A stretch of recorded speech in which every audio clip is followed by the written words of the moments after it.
how easy should your easy runs be?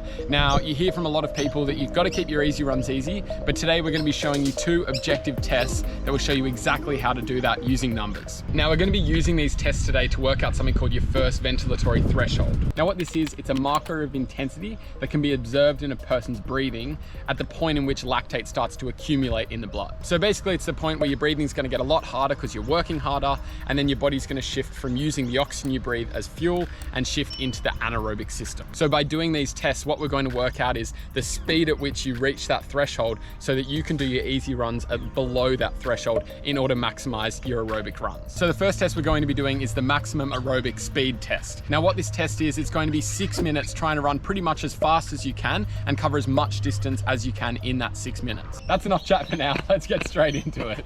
So JB is just about to start his warm-up before he does the 6-minute time trial. Really important to do. Strong wind as well. The excuses have already started. Now to do this test, it's a measurement of distance. So you need to be able to track your distance across the 6 minutes somehow. So either using a watch, or you can go down to a local track and use the 400-meter track circuit and work out your distance that way. But try and find somewhere nice and flat, not many people around, and pretty straight or like gradual corners so that you can really hit those top speeds. Got a couple more minutes of warming up to do.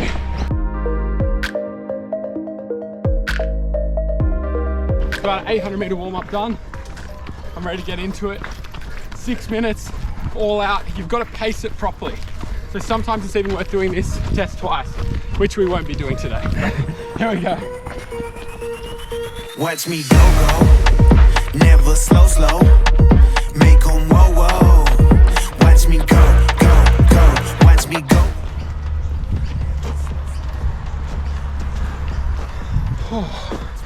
That was brutal. Oh, heart rate 187 maximal. Oh, I don't even know how far I went. That was good. It was around 330 pace. That is a mind game. Oh wow. Distance update. Set perceived effort 10. Boom. Good. Fastest mile. Boom. 5:38. Sheesh. Love that. So just finished up that mass test, and that is brutal. Like, you've really got to work out how to pace yourself, and the 6 minutes does last a long time, but I'm glad I did it. I did 1.71 kilometers in that time, and so my max heart rate got up to 188 beats per minute. I averaged 3 minutes and 30 per kilometer for the 6 minutes. Now this is where it gets a bit interesting, and you do need to use some maths to get you there.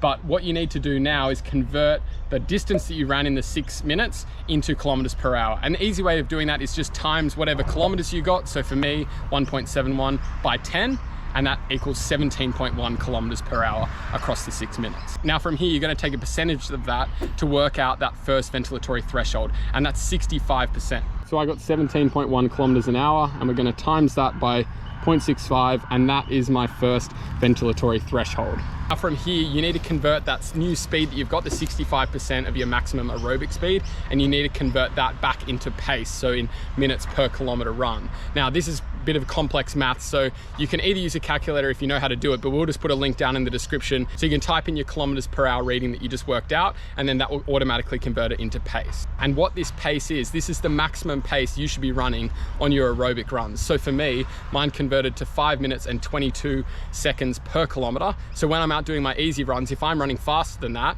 the likelihood is I'm not running easy enough. Now guys, DB's just getting ready for his heart rate max test, and what he's doing is he's customizing a Garmin workout with the test steps so that when he's out doing his run, his watch prompts him on what to do next. So if you want to know how to do that, click the link up here to work out how to customize your own Garmin workouts. You can use it for tests or your own intervals, but give that a click, and we're going to get straight into this heart rate test. So everyone's heart rate max varies drastically from person to person.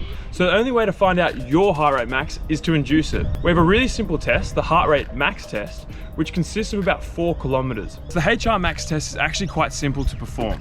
You're gonna aim for 1.5 to 3 kilometer warm up where it's a nice aerobic pace, so a nice and casual run. Then you're gonna build to a moderate intensity where you're gonna be aiming for about a 6 on the RPE scale, where you're gonna maintain that for the whole 1.5 kilometers. The next effort that you're going to go into is a 400-meter effort where you're going to be building the intensity towards an all-out sprint, which is going to be your last 400 meters where you're maintaining your maximum effort. So in principle, what you're aiming to do across the course of the run is gradually build up your intensity until you get to that maximal effort. So we're going to get this HR max test underway, starting with a 3.2 kilometer warm-up. See you in a little bit. Never giving up. So the enemies, I'm taking them apart. I'm a young boss, got me feeling like a rock. They can never match it, they can never stop. 'Cause I've been really giving them 1.2 kilometer warm-up to go. So obviously what we're doing at the moment are more objective measures. We've got a slightly easier test for you guys to try on your next run, but you have to stay around for the end of the video for that. Now Dan's coming around, he's just finishing his warm-up now and he's onto the threshold component of the heart rate max test. So he's going to be doing 1.6 kilometers or 1 mile at an RPE rating of 6. So now this is a moderate intensity, so he should be breathing slightly heavier, but he should be able to maintain like short conversations now. So just a slight increase in effort from this aerobic run now. And now for a 1 mile threshold. Let's go.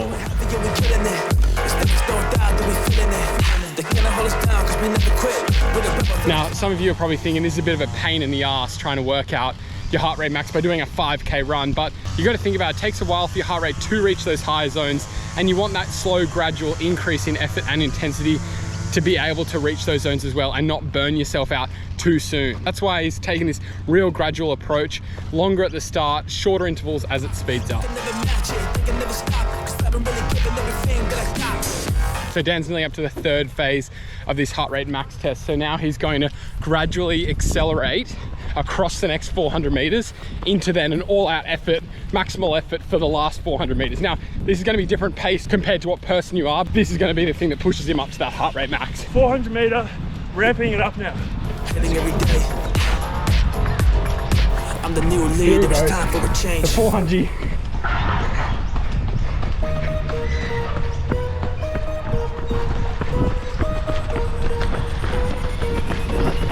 Watch me go, never slow.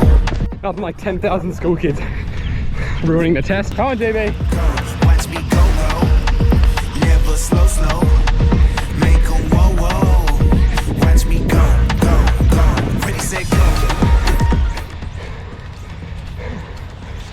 Beautiful. Oh. It's funny, you spend half the time at such a comfortable pace and then just gradually builds and builds. Crotch shot. Oh, finish the workout, then we'll run through what we're at. I reckon I had more in the tank. The kids threw me off. We chose the perfect time to come film. The place there, the beautiful flat track we have, has been full with school kids and the grass being mowed.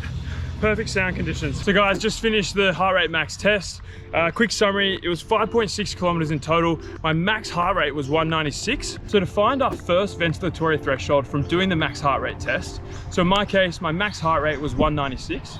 And we're aiming to be around the range of 77 to 81% of that max heart rate. For me, that's gonna be 151 to 158. And that is the heart rate that I wanna try and maintain to stay at my aerobic pace. So that's the heart rate that I wanna try and maintain on my aerobic runs to make sure I'm building my aerobic fitness. So guys, there's always gonna be a bit of a learning effect when we do these tests. So we always recommend that you do them twice to get an accurate measure or an accurate range to work off. Now in my case, when I did the HR max test, I felt like I left a little bit left in the tank. So now that I know what to expect with the test, it's going to be a bit easier to potentially push a little bit more, especially with those final efforts, and therefore give us a more accurate reading in terms of the ranges that we're trying to maintain when we perform our aerobic training. Now, the other good difference about these two tests is that they have two outcomes. So the maximum aerobic speed test will give you a target speed that you're trying to work slower than, and then the heart rate max test will give you that heart rate range as DB has talked about. Now, it depends on which way you like to monitor your training, so choose the test of the way that you prefer. Or if you just really like it, you can just do both. Now, the bonus test that you can do,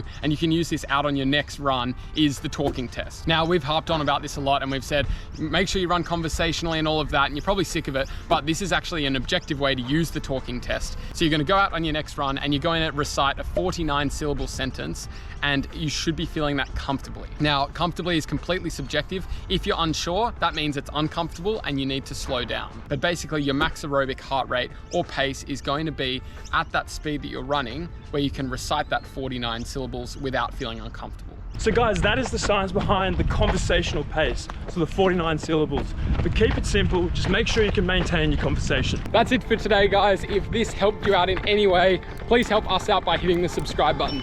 Here at the Physio Bros, we're for the everyday athlete. We're redefining realistic health. Make sure you subscribe, and we'll see you next time. Yo!